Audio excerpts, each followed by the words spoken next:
there's so many Reagan facts I learned while doing the Infringe stuff.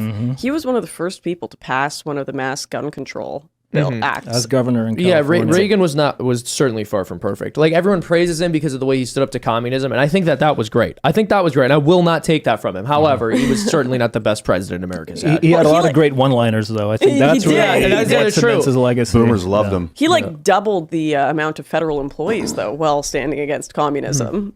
Look it up. Yeah, he was one of the biggest government presidents in history. Well, can I ask you? I would imagine most of that was an increase in military positions. No, really? It was like paper pushers, whatever. There's a lot of those in the military, though. I've heard that he was really didn't like George Bush Sr. Sorry? Does that need a corkscrew? Yeah, I was going to ask if you could open this. There's a corkscrew up there. Running out of alcohol. Tim, don't open it for her. She's going to put Diet I saw that she opened it, but then she didn't do anything. She's going to put Diet Coke in it, and it's a 25-year-old Scotch. Don't. Oh, good. Oh, what a Good. It's a real slow process from here. All right. The cork broke, in case you're listening.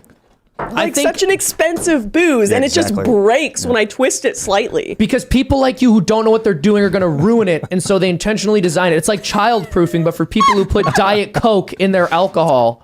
Now, what Reagan? Good old Ronald. I heard that Reagan hated George Bush. Not maybe not hated, but really didn't like George Bush Sr. Really? At all. I think they ran against each other. In the primaries, probably, right? I guess that would make sense. And then, what the deep state went to him and was like, "You're going to have him as your assassination attempt," and then after that, he made him his VP. Yeah, I mean, I don't know if that's true, but I've heard that story as well. Yeah. So this Reagan guy, I mean, was he one of those guys who's like going in with all the righteousness, and then as soon as he gets in there, like, here's your playbook, by the way, and he's like, I don't think so. Then bang bang, and then he's like, okay, I'll play ball. Well, this is what's crazy is even when he wasn't, because I was getting in a debate with my dad about this. Love you, Dad.